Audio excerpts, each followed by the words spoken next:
Hi everyone, today we have a new video review, and as you can see, this time we are going to talk about fresh release from Miniart. It's molded in 1/35 scale, of course, and what you can see on the table, that's the another version of the G7117 truck. So this time we get the wrecker version, and it might be handy for some diorama ideas. We have a small hint on the box art, but obviously you can combine it with some other vehicles as well. And what I have here on the table, this kit number 35490, it's the final shape of this release, and you will get exactly the same stuff as what you will see in this video review. So first of all, I have to note that the box size is exactly the same as what we saw in the previous releases, and box art is quite nice. By the way, here you can see comparison with my hand, and box art is coming from booth 25, so it's also traditional painter for Miniart, and actually 25 it's a year, obviously. So here on the side you can see also some safety advices and address of the manufacturer, while on the opposite side you'll find the small mention that the decals are coming from Cartograph. And we also have here 3 marking options, which is more than enough for the truck.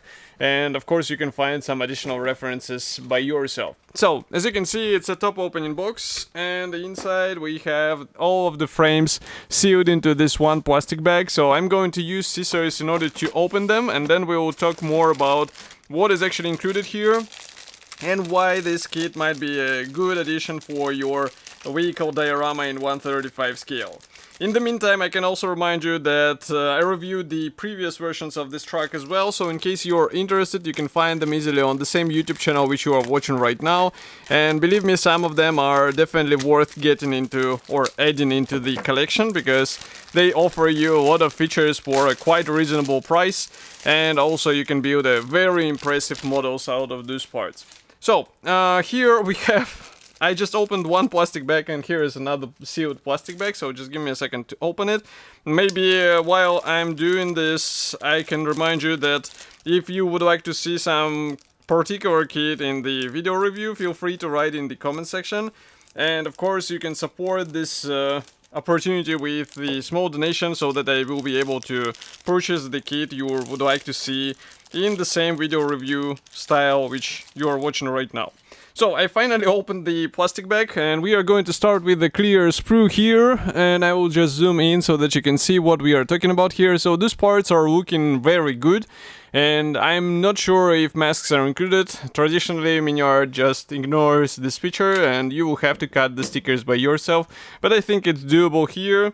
And in the worst case, I think I saw some aftermarket brands actually releasing their sets for this kit. Next, we continue with the decal sheet. So as you remember, it's coming from Cartograph, so printing quality looks great, and the only thing required from you is the careful application, of course. And yes, some of you might say that, for example, stars can be replicated with the stencils, but this is already up to you whether you would like to go this way. Next, we have unpainted P thread. This is definitely a great bonus to have in 1/35 scale. I'm always happy to get it in Miniart kits, and as you can see here, we get the parts not only for the interior but also for exterior. So there are a lot of items which will be actually improved with the metal. Next, we continue with the tarpaulin, and here I will place this first gray plastic sprue. And as you can see, the rear cover, it should be assembled out of several panels. We have really nice surface details here. The only thing which you should care about is the careful joining of all these panels, because obviously they should be connected with the smooth connection so that it's not visible that these are actually separate parts. But I think this is nothing special for experienced modeler. And by the way, inside, as you can see, we have the guidance slots for the rams which will be inside. Next, we continue with the small plastic bag with a metal wire. This is definitely a good thing to have in the standard package. You won't have to search for it, and of course it's must have for the wrecker version. Next, we have the parts for the rear bed, and here I think it's rather simple parts division, and I would say it's in a good sense simple. So as you can see, there is nothing extra, but again you get all of the necessary features out of the box, so it's quite okay. Next, we continue with the interconnection between sprues. I'm just trying to understand whether they are identical altogether. Yeah, so they are. I will show you only one set, because there is no need to show the same thing again and again. And as you can see here, we have the connection between small sprues. So these are the road wheels, and plastic road wheels, well, in my opinion, they are way better than the vinyl offerings. So that's why I'm always glad to get them in 135 scale. We also have here the mud guards. The engine parts are placed on this sprue, and here we have some minor parts for the rear bed, but there is nothing, I would say, what looks wrong, or there are no problems with the molding quality whatsoever. So it's just a matter of getting all of this stuff together carefully and then trying to keep up with the overall alignment. Next sprue is coming in two pieces. So here we have this framings for the rear bed. And as you remember, we had the special installation slots in the tarpaulin, so that's exactly what they will be used for. Next sprue is the one with the wrecker parts. So here we have the special rail for the rear crane, and also we have some parts for the towing hook and some other elements. So all of this looks rather nice, and of course it's good that these parts are actually molded as a single piece parts. As you can see, such design should be easier to handle, and of course the final look will also benefit from such thing. I said it before and I will repeat it in every video because I think such design should be a must-have today in 2025, because modern molding technologies actually allow manufacturers to get such things in the standard package. Next, I'm showing the front cab. So as you can see, it is also separated into several panels, and we have the separate bonnet, so do not worry, it will be possible to show the engine. And by the way, doors are also separate here, so this is also handy, especially in case you have some driver figurines. And as you remember, Miniart has some figurines in their range, and you can also get them, for example, from ICM. Next, we continue with the bonnet panels and the front ram panel. So as you can see, we have also good surface details, and I think these are looking quite good. Next, we continue with the sprue for the rear section. Here we have the wooden bars. No wooden texture here, so in case you would like to get them a bit more sophisticated appearance, then definitely go for some weathering tricks, because otherwise it will be looking a bit plain. But this is what we have the weathering skills for. Next, we continue with the panels or bars for the main chassis. As you can see, these are rather typical. We have also the leaf springs pre-molded here. Next, here you can see also some tools and jerry cans here, and also Pioneer tools here. So all of this stuff comes in the standard package. You don't have to buy anything separately. So this is nice of Miniart.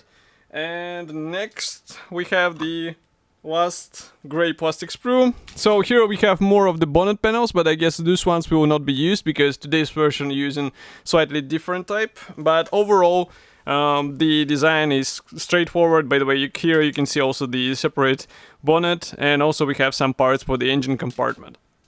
So now we can move on to the assembly manual. So this one is printed in color.